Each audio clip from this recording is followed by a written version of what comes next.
Om Swastiastu.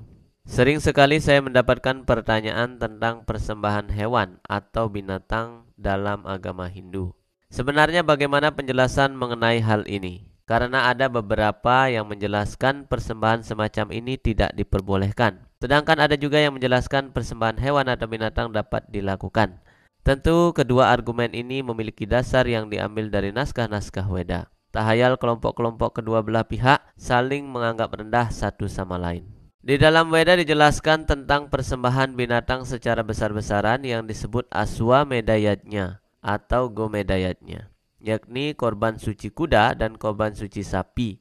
Proses korban suci semacam ini dilaksanakan pada zaman Treta Yoga atau zaman kedua setelah zaman Satya. Maksud dari pelaksanaan korban suci ini untuk mengangkat status roh dari badan hewan sampai naik tingkat menjadi badan manusia atau badan dewa, bahkan bisa sampai ke planet-planet yang lebih tinggi. Keberhasilan korban suci ini ditentukan dari kualitas Brahmana atau pendeta dalam pengucapan mantra-mantra Weda. Saat ini korban suci kuda dan sapi secara besar-besaran tersebut sudah tidak ada lagi dikarenakan memerlukan biaya yang sangat besar dan Brahmana yang sangat berkualifikasi. Mengenai kedua pendapat yang berbeda tentang boleh atau tidak pelaksanaan korban suci hewan atau binatang, tentu keduanya memiliki dasar walaupun persembahan yang diaturkan bukan sapi atau kuda. Tetapi sebenarnya kedua kelompok ini memiliki pemikiran yang sama bahwa hewan persembahan dapat terselamatkan. Yang satu berpikir setelah korban suci dilakukan maka hewan akan terakhir kembali dengan badan yang lebih baik. Sedangkan yang satunya lagi berpikir dengan tidak dipersembahkannya hewan, maka hewan tidak akan merosot karena kekurangannya kualifikasi Brahmana atau pendeta dalam pengucapan mantra-mantra. Keduanya memiliki tujuan yang sama sebenarnya, untuk menjaga hewan agar tidak merosot dan memperoleh badan yang lebih baik. Korban suci meliputi dua jenis. Yang pertama, pengorbanan terhadap harta benda yang dimilikinya. Yang kedua, pengorbanan dalam usaha mencapai pengetahuan rohani. Korban suci yang baik haruslah berdasarkan kedua hal ini. Persembahan dalam bentuk apapun harus membawa kepada pengetahuan yang lengkap, dibebaskan dari motif duniawi. Hal ini dijelaskan dalam kitab suci Weda. Apicet asi papebya,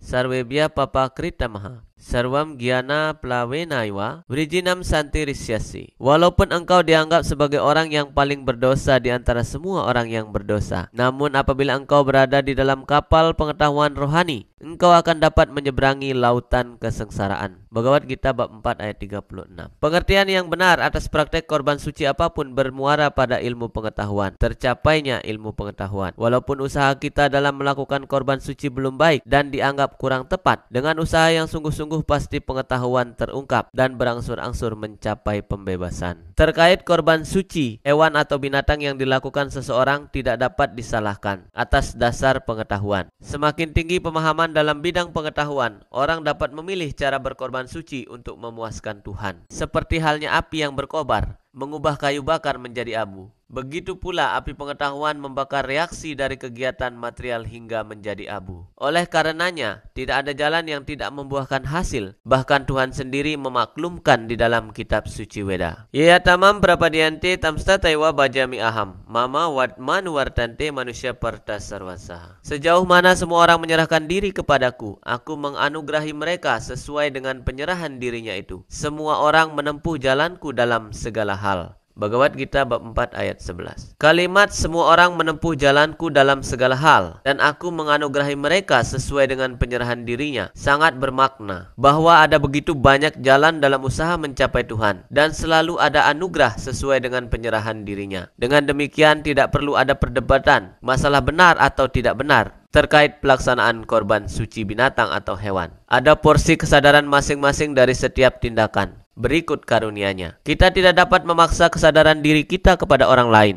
karena Tuhan sendiri telah menyebutkan ada begitu banyak jalan untuk mencapainya. Setiap orang hidup dalam situasi dan lingkungan karma yang wajar bagi dirinya. Pembagian tugas kewajiban tidak luput pada hal ini. Orang yang lahir di lingkungan tidak percaya kepada Tuhan tidak mungkin dapat diubah cara pandangnya secara langsung. Ia akan melalui tingkatan pengetahuan hingga sampai percaya kepada Tuhan. Begitu juga orang yang terlahir di lingkungan yang terbiasa tidak mempersembahkan binatang atau hewan sebagai korban suci, tidak dapat diubah cara hidupnya dengan semena-mena. Semuanya kembali pada tingkat pengetahuan yang dimiliki dari berulang kali penjelmaannya. Bahunam jan manam ante janamam prapadiante. Wasyudewa sarwam iti sarmahat masudur labam. Sesudah dilahirkan dan meninggal berulang kali, orang-orang yang sungguh-sungguh memiliki pengetahuan menyerahkan diri kepadaku dengan mengenalku sebagai sebab segala sebab dan sebab segala sesuatu. Roh yang mulia seperti ini jarang sekali ditemukan. Ini kesimpulan akhir dari Tuhan Yang Maha Esa, bahwa roh yang mulia seperti itu jarang sekali ditemukan. Bagaimana mungkin kita menjadi begitu sombong dengan mengatakan praktek keagamaan orang lain salah dan yang kita lakukan adalah kebenaran, sedangkan kita bukan salah satu dari roh yang mulia seperti yang disampaikan oleh Tuhan sendiri. Daripada bersusah payah mengotori hati, lebih baik fokus pada hubungan diri sendiri pada Tuhan Yang Maha Esa, karena orang akan menempuh jalan sesuai dengan tingkat pengetahuannya masing-masing. Belum tentu jalan yang kita lakukan benar-benar sudah pada tingkat pengetahuan yang lebih tinggi. Bisa jadi karena ego kita dibelenggu oleh kebanggaan yang palsu